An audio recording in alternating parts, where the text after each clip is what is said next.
Yo no quiero decir que cada uno es tal como nace. No voy a ese punto. Tal vez debamos pensar por qué algunas personas resisten a lo que es el comportamiento universal o, digamos, al comportamiento general y otras no. ¿Por qué algunos mantienen una actitud crítica en relación a las cosas? Por ejemplo, ¿por qué es que algunas personas piensan que las cosas, no por ser modernas o nuevas, son mejores que las de antes? Y eso no es defender a lo antiguo. Es simplemente decir que no tengo ninguna razón para pensar que las cosas de ahora y las que van a ser hechas en el futuro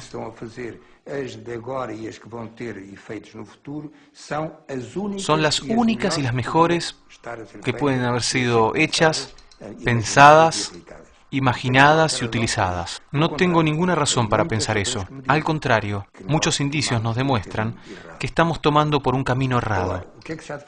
Ahora, ¿qué hay que hacer para explicarle esto a las personas? Cuando en realidad todos sabemos qué es lo que pasa, qué es lo que pasa en el mundo. Todos están al tanto de lo que pasa en el mundo. Y tenemos una cosa que llamamos libre arbitrio.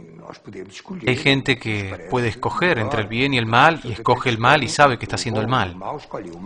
Y así viven y sabemos todo eso. Pero me parece que lo que no se quiere reconocer es que hay un proceso, una especie de presión que nos va empujando a todos en la misma dirección. Dentro de ese movimiento en el que somos empujados todos, algunos podrán intentar contrariar esa fuerza e intentar resistir, pero de cualquier forma hay una especie de movimiento, una especie de máquina que nos empuja a todos. Tal vez esa máquina podría ser parada si reconociésemos, los que somos llevados en la misma dirección, si todos los que estamos siendo empujados empujáramos a la máquina, pero no empujamos. Hay unos cuantos que sí, algunos cuantos lo hacen, porque las personas saben que los problemas del mundo existen, están ahí. Con la información de la que disponemos podemos identificar cuáles son los problemas del mundo. ¿Pero qué se hace para resolverlos? Nada. Nada, nada. Ah, sí, bueno, pero hay ONGs. Las ONG son la caridad de los tiempos modernos. Y no estoy diciendo con esto que las ONG no hacen un buen trabajo. Muchas de ellas hacen un excelente trabajo. Lo que pasa es que estas ONGs convirtieron nuestra buena conciencia. Entonces decimos, ah, bueno, sí, hay una ONG que se está ocupando. El problema es que en un sistema como este, en el que ya estamos a tiempo de decir vivimos en una dictadura económica, es que hasta ahora las dictaduras eran, en primer lugar, una dictadura política, llevada adelante por militares mal nacidos, que secuestraban, que torturaban y ese tipo de cosas. Y hasta ahora la dictadura era eso. Pero no percibimos que la dictadura cambió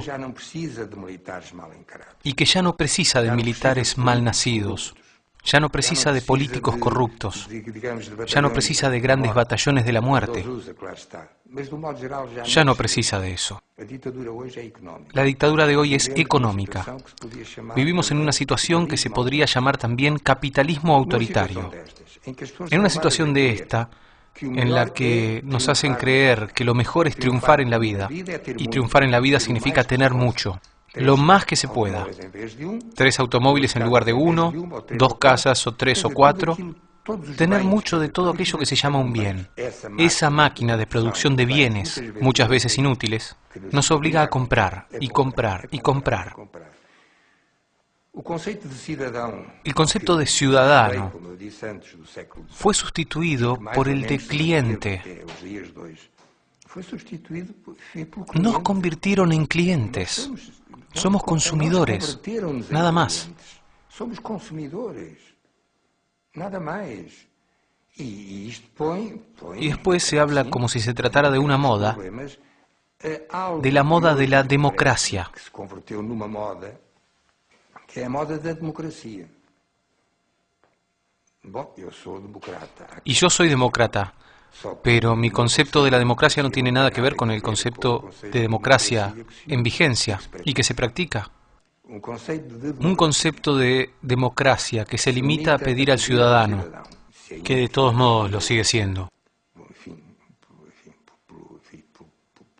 Una democracia que de cuando en cuando se limita a pedir al ciudadano que se aparezca con un papel y lo meta dentro de una urna y que después se vaya a su casa y que vuelva dentro de 4 años. Un concepto de democracia que significa, que implica que a partir del momento en que un ciudadano pone su voto en la urna, pasó su propia capacidad política, su capacidad crítica, pasó a otra persona, a un partido, pasó a un grupo de personas que son de ese partido o que se aprovechan de ese partido para hacer las cosas que les son delegadas. E que se vão aproveitar do poder para fazer aquilo que muito bem entenderem. Esto no es democracia. Todo esto acaba por convertirse en pura ilusión. Porque los políticos no mandan nada. Nadie cree que sean los políticos, sean presidentes o primeros ministros. Aparentemente sí hacen leyes,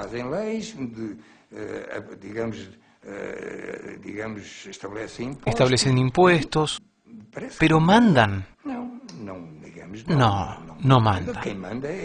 El que manda es el capital.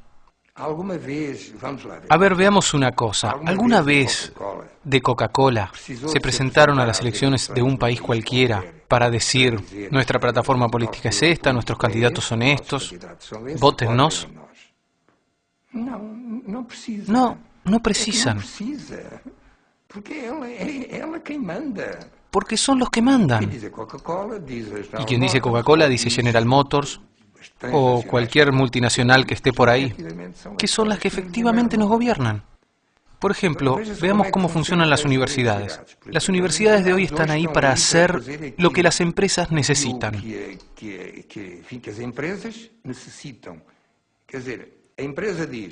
Por ejemplo, el conjunto de empresas dice: necesitamos técnicos de este tipo o del otro. Y la universidad los prepara. La universidad no tiene un criterio propio sobre formación de los jóvenes que ingresan. Está pendiente de lo que la sociedad, y en este caso no la sociedad en general, sino un sector de ella, le pide, le reclama, le exige.